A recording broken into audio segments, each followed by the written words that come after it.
एक ऐसी दीवार जिसे बनाने के दौरान चली गई थी 4 लाख लोगों की जान, जिसको बनने में लगे 2000 साल। ये दीवार 7 अजूबों में भी शामिल है, सैकड़ों लड़ाइयों की गवाह रही है। ये दीवार मजबूती और वास्तुकला का बेजोड़ नमूना है। और क्या वाकई में ये दीवार स्पेस से देखी जा सकती है? चलिए जानते हैं चीन की इस दीवार से जुड़े रहस्यों को। The great wall of China world की सबसे लंबी दीवार है। इसकी टोटल लेंथ 21,000 किलोमीटर है। ये लंबाई इतनी है जीतने में आप आधी धरती का चक्कर लगा सकते हैं। यह दीवार चीन के नॉर्थ साइड में बनी है और बर्फीले रेगिस्तान से लेकर येलो रिवर तक जाती है। इस दीवार को चीन के लोग स्टोन ड्रैगन कहते हैं, यानी पत्थर का एक ड्रैगन जो विदेशी आक्रमणकारियों से उनकी हिफाजत करता है। बात चाहे वास्तुकला की हो या आर्किटेक्चर की, ये दीवार एक शानदार मास्टरपीस है।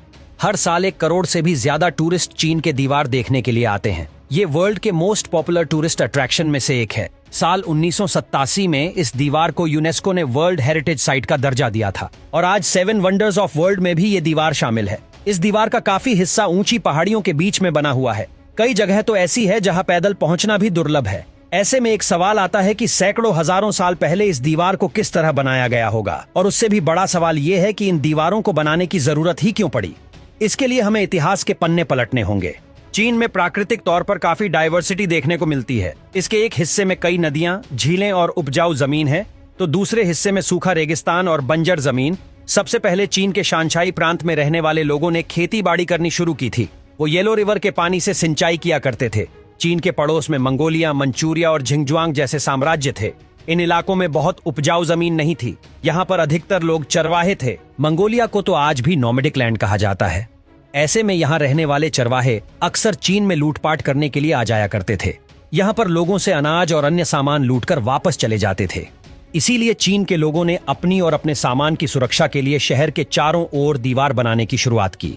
उन लोगों ने पहले अपना राजा चुना और एक एम्पायर बनाया। इसके बाद बॉर्डर डिफेंड किया गया और उसकी सुरक्षा के लिए दीवार बनानी शुरू कर दी।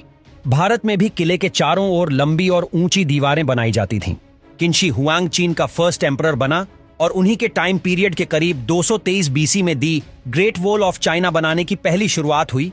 लेकिन ये दीवार सिर्फ एक राजा या डायनेस्टी के द्वारा नहीं बनाई गई थी, बल्कि कई राजाओं और साम्राज्य ने इस दीवार को बनाने में अपना सहयोग दिया और 2000 सालों में ये दीवार बनकर तैयार हुई।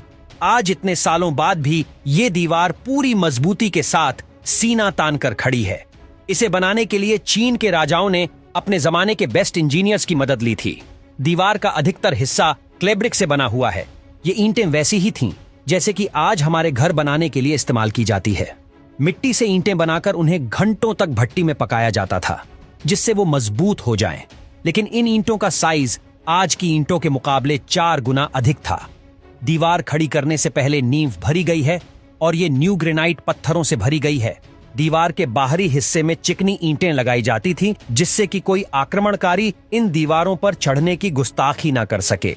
ईंटों को चिपकाने के लिए लाइमस्टोन और चावल के पेस्ट का मिश्रण तैयार किया जाता था। पूरी दीवार बनाने में 500 बिलियन ईंटों का इस्तेमाल हुआ है। ऐसे में आप अंदाजा लगा सकते हैं कि कितने टन चावल का पेस्ट भी इसमें लगा होगा। चीन की दीवार की एवरेज ऊंचाई 23 फीट है और चौड़ाई करीब 21 फीट। कुछ जगहों पर इसकी ऊंचाई 9 फीट है तो कई जगहों पर यह 35 फीट तक ऊंची है। चौड़ाई इतनी है कि साथ 10 पैदल सैनिक इस पर दौड़ सकते हैं। दीवार के दोनों ओर रेलिंग बनाई गई है जिससे सैनिक नीचे ना गिर सके। ये दीवार यदि आप ध्यान से देखोगे तो जगह जगह इसमें आपको होल्स नजर आएंगे। ये होल्स सैनिकों के लिए बनाए गए थे। इन होल्स में से ही सैनिक दुश्मन सेना पर तीरों की बौछार करते थे। तोप और बंदूक गोले भी इसमें लगा दिए जाते थे। इसके अलावा हर 100 मीटर की दूरी पर वॉच टावर भी आपको देखने को मिल जाएगा।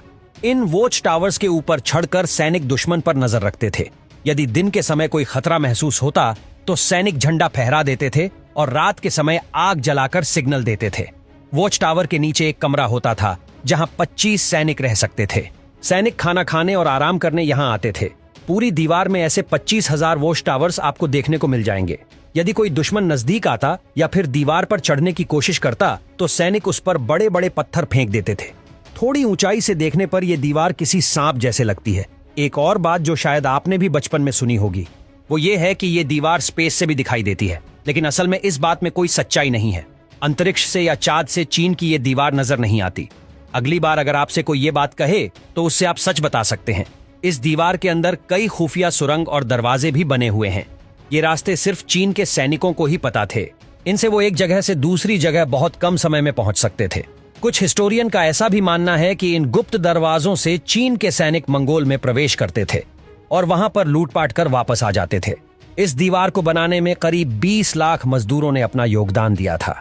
मजदूरों के अलावा हजारों घोड़े, गधे और अन्य जानवरों पर लादकर यहां तक सामान लाया जाता था। इस दीवार को दुनिया का सबसे बड़ा कब्रिस्तान भी कहा जाता है, क्योंकि दीवार को बनाते समय ही लाखों मजदूरों की जान चली गई थी। कुछ थकान के कारण, कुछ भुखमरी के कारण तो कुछ एक्सीडेंट में मारे गए थे। आंकड़ों के मुताबिक 4 लाख मजदूरों की मौत इस दीवार को बनाते समय हो गई थी और उन मजदूरों को पास के शहर तक भी नहीं लाया गया था। दीवार के बराबर में ही गड्ढा खोदकर मजदूरों की लाश दफन कर दी जाती थी, इसलिए इसे सबसे बड़ा कब्रिस्तान भी कहा जाता है। इस दीवार को बनाने का मकसद सिर्फ दुश्मनों की एंट्री पर रोक लगाना नहीं था, बल्कि प्रसिद्ध सिल्क रूट की सुरक्षा को देखते हुए भी ये दीवार इंपॉर्टेंट मानी जाती है। सिल्क रूट पर जो व्यापारी सामान लेकर ट्रैवल करते थे, उन्हें बीच में ही लूट लिया जाता था। उस समय दुनिया भर में सिल्क की डिमांड काफी अधिक थी। सिल्क रूट से व्यापारियों की सुरक्षा को ध्यान में रखते हुए भी ये दीवार बनाई गई थी। इस दीवार को बनाने में मजदूरों के साथ जेल में बंद मुजरिम, आम लोग, सैनिकों और फोर्स्ड लेबर को भी काम में लगा दिया जाता था। काम जल्दी खत्म करने के लिए कई राजाओं ने तो मजदूरों पर खूब जुर्म और अत्याचार भी किए थे। दिन भर उनसे काम कराने के बाद पेट भर खाना भी उन्हें नसीब नहीं होता था। इस दीवार को बनाने वाले राजाओं का नाम भले ही इतिहास के पन्नों में दर्ज है, लेकिन कई राजा और डायनेस्टी इस दीवार को बनाते बनाते कंगाल हो गए थे। आज यदि ऐसी दीवार बनाने की कल्पना भी की जाए तो सैकड़ों बिलियन डॉलर्स खर्च हो जाएंगे। उसके बाद भी इतनी मजबूत दीवार बन पाएगी, इसकी कोई गारंटी नजर नहीं आती। हैरानी की बात यह है कि इतनी मजबूत और बड़ी दीवार होने के बाद भी ये एक फेल्ड प्रोजेक्ट मानी जाती है। कई इतिहासकार चीन की इस दीवार को व्यर्थ बताते हैं।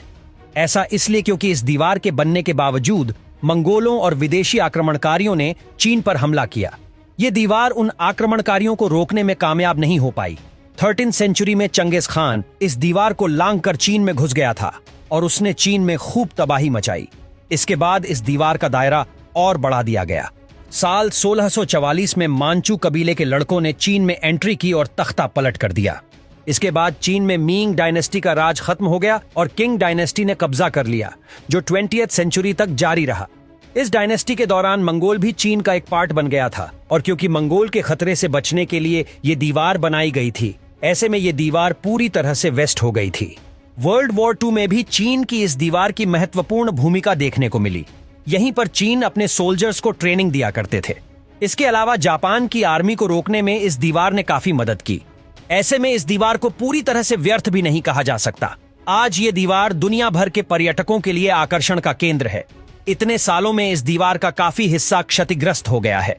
1960 से 70 के दशक में आसपास के गांव वाले लोग अपना घर बनाने के लिए इस दीवार से ईंटें ले जाने लगे थे।